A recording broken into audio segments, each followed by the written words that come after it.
Good morning, Chair Parks, Supervisors, Mr. Powers. Next slide, please. I think something on a lot of people's minds is the masking order that's currently in effect in our county.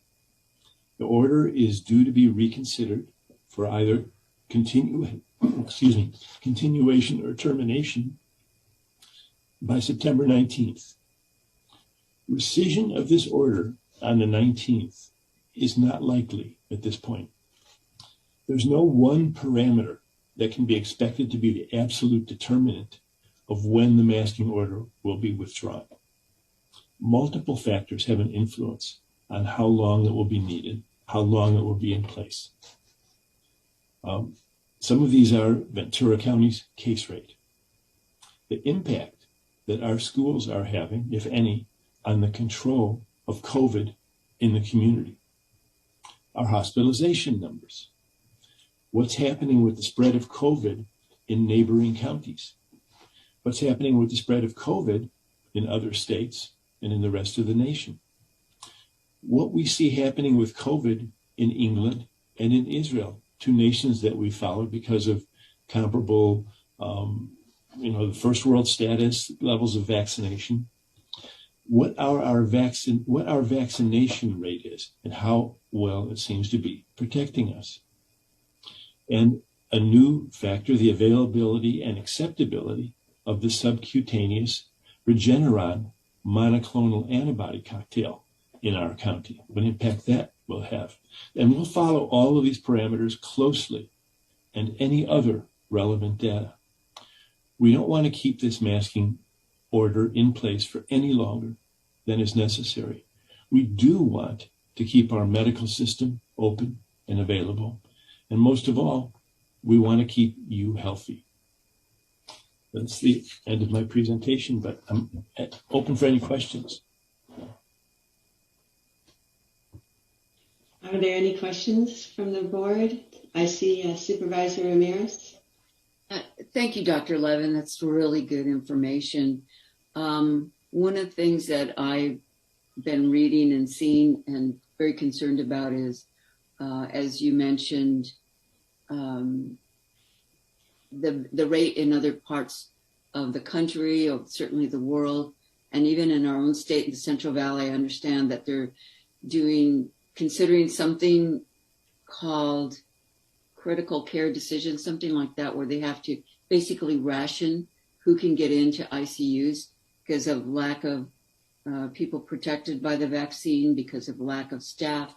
And this is the kind of thing that I know that we're watching. We're in pretty good shape here, but still so many people not vaccinated that are, for whatever reason, are still possibly going to be infected and spread it more. Can you speak about that a little bit? Those critical care, I'm not saying are at crisis decision making. This healthcare rationing and the decision making around it is not new to the COVID pandemic. Our healthcare systems have been asked to do this for, I guess, a couple of decades now. And that is, when confronted with an issue, whether it is some other virus, whether it's a nuclear detonation, whatever terrible tragedy is happening that can overwhelm our system, how do we make decisions as to who lives and who dies? Luckily, in our country, while this rarely occurs, it doesn't occur often because we have such great capacity to absorb patients in neighboring counties and states, and our transportation system of getting patients from one to the other is useful. But it is a problem when you can't get in and out of a site. So imagine New Orleans, for instance, when just everything is totally bogged down there and people can't get to hospitals and move patients out of hospitals. Some people can get to hospitals. Then those kinds of decisions have to be made. And it's just basic. It's very comparable to battlefield triage. Who do you think is going to live and who do you think has very little chance of making it? Let's not get there. Thank you so much. And Supervisor Lund? Yeah, thank you. There was questions to me in regards to antibodies, the difference between having an antibody test and the need for a vaccine, especially after you had already had COVID. I haven't heard any of the antibody tests being requested, and so wanted to know where we are with that, or if there's anything going on about it.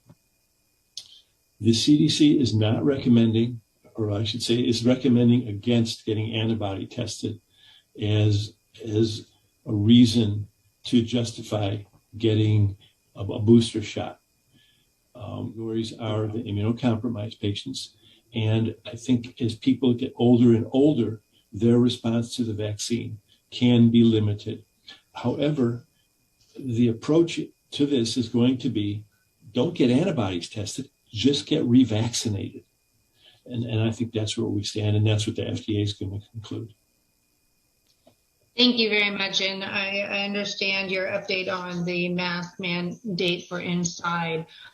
Just want to stress my concern in ensuring that our businesses stay open and that our kids are continuing to get the education that they need. And really do appreciate staff supporting schools and the businesses to make sure that we're doing that. So I just want to say thank you, because there's a lot of efforts going on with making sure that we get back to business. So thank you. These things are always on our mind as we look at the masking mandate.